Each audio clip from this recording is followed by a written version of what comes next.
Hi folks, so we have another job completed here today. So the first thing we have is an attic ladder supplied and installed. This ladder has an insulated door and it's draft proofed.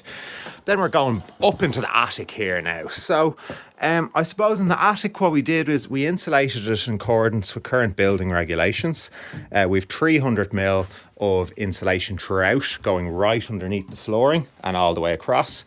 And we also floored it and put in some shelves. That's for the customer so that they can store their belongings. And we insulated the pipes in the tanks so that they won't freeze in the winter time.